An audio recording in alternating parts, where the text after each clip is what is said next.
guys, welcome back to One Pretty Little Box. It's Sheila. How are you doing? Yes, finally in the groove. And yes, my hair is very dark today. I did color over the weekend. It takes a couple washings to get to the right color. It's always darker the first few days. It is what it is. As I'm filming this, it is Sunday. You guys are going to see this Monday for Motivational Monday. And I have to give my boys a shout out. Whoop whoop. Go Texans. We won. Yay. So I'm trying to do this video before I get summoned, I'm sure, to watch another game with my husband and his friends. But you guys come first. I am going to tell you that I have notes. And I need my notes for the second. You know, for this Motivational Monday post, I am going to just encourage you to prepare ahead of time. Whatever it might be. Prepare for your week. Don't let your week prepare for you. And I have fallen victim to that, if I want to say that. I have fallen down in my planning process. Yes, I use my planner.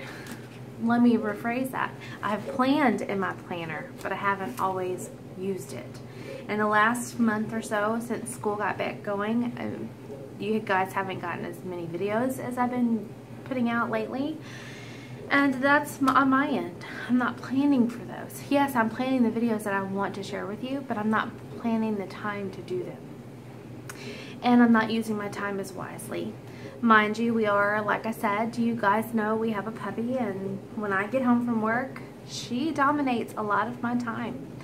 A lot of it is taking her outside, letting her run. She is a German Shepherd, and right now she is just building up her speed as she runs. And she likes to be outside a lot. But the weather is a little bit better than it has been. It's not quite as hot, so I like to just let her go in the backyard. There's nothing she can get into, nothing she can hurt, nothing that can hurt her. And let her get that running out. She scratches on the door when she wants in. It's perfect. Anyway, getting into the groove of that and picking up from practices and taking to practices and 2 games in a row and those kind of things, takes a little bit of time to shuffle into a good schedule. And I think I'm finally there, and I'm so thankful for you guys for hanging around and for all the new subscribers. I actually realized that overnight I hit 300, which has been my goal. Which has been my goal for a while. In fact, I don't think I detailed it. Or I didn't detail it. I thought I was going to. Anyway, that was my goal for September. And actually, now that we're not even to the middle of September, my goal is 500 subs. And I'm going to do a book giveaway when that happens. There's going to be more on that. You're going to see a little snippet of a video, not on today's video, but in future ones, reminding you on how you can enter. And I'll have more details on that later. But now that I'm into a good groove, it's time to have YouTube as one of my priorities, because I do want to grow this channel, and I do want it to become something that is a tool for you guys, and it's fun. It's a great creative outlet for me. So, but let's talk about preparing for your week ahead. I kind of jotted a few things down that I do to prepare for my week ahead. This morning I got up. We did not go to worship. I got up this morning and I started tackling things that needed to be done. Clothes got moved to the dryer. Clothes got put in the washer. I cleaned the kitchen because I left it a mess last night. I don't like doing that, but on the weekends I tend to often. Vacuumed, cleaned the bathroom, cleaned the cat box, those kind of things. All that got done pretty early. And it gave me a boost, and it reminded me how much I love planning for the week ahead and having those things done, because I get to start my week with a clean house.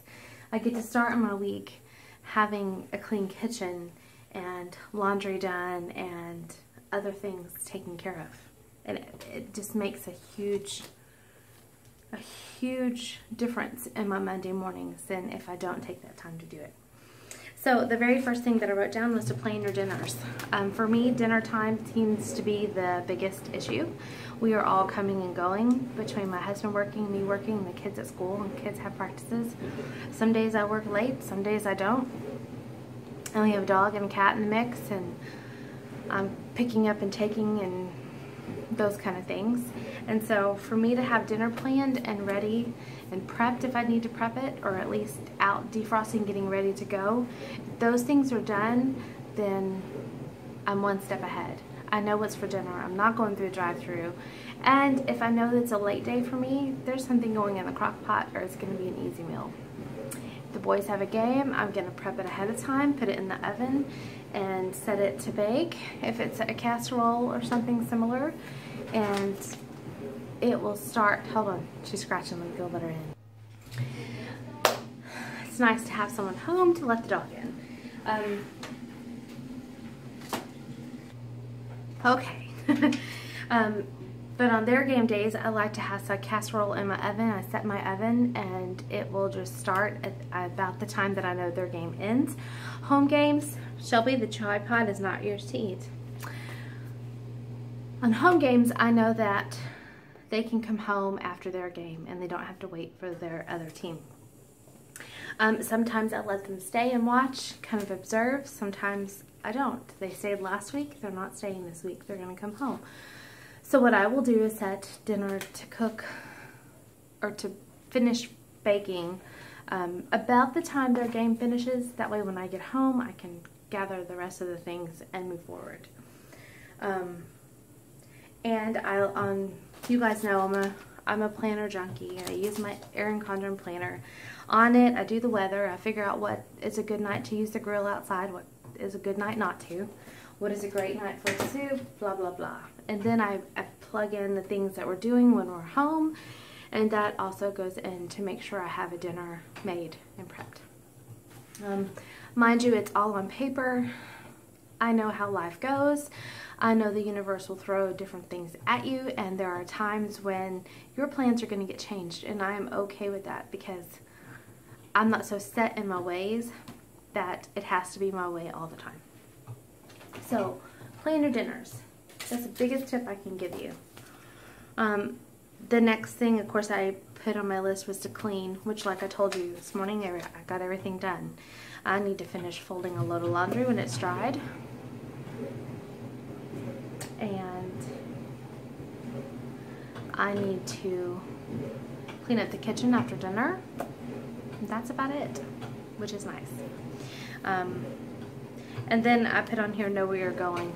Like I said, I use my planner to know when I'm picking up from practice, when I'm working late, when my husband's schedule might be off, if he knows ahead of time. A lot of times he does not know ahead of time.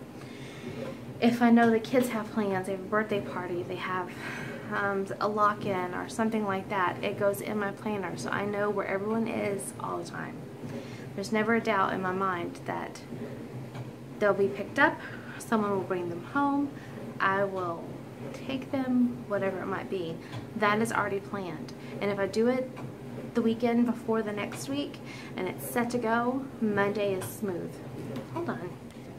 Because she's just like a child, she wants my attention whenever I'm doing a video. So, Shelby, my goodness. I've learned though, if I plan ahead and make my week as smooth starting as possible, it goes forth and becomes the most fruitful week and the most blessed week as I can have. And that is my biggest tip for you today for Motivational Monday, is plan ahead. Guess what? It's Monday. Take some time today to plan out the rest of your week. Where do you need to be? Where do people need to go? What are you going to have for dinner? What do you need to clean? What's going to make your mornings easier and your nighttime a little bit more or less stressful? Find out what that is and work towards those, whatever they might be. I know, you're so big. Ugh. Because if you could tackle that and answer those questions, then you definitely could have a fabulous start to your week as well. Thank you for stopping by. I am so glad that you are here, and I want you to know that you are valuable to this world today. Just you. You have things to offer the world that nobody else can, and I'm grateful for you, and I'm thankful that you're here. Until next time, bye.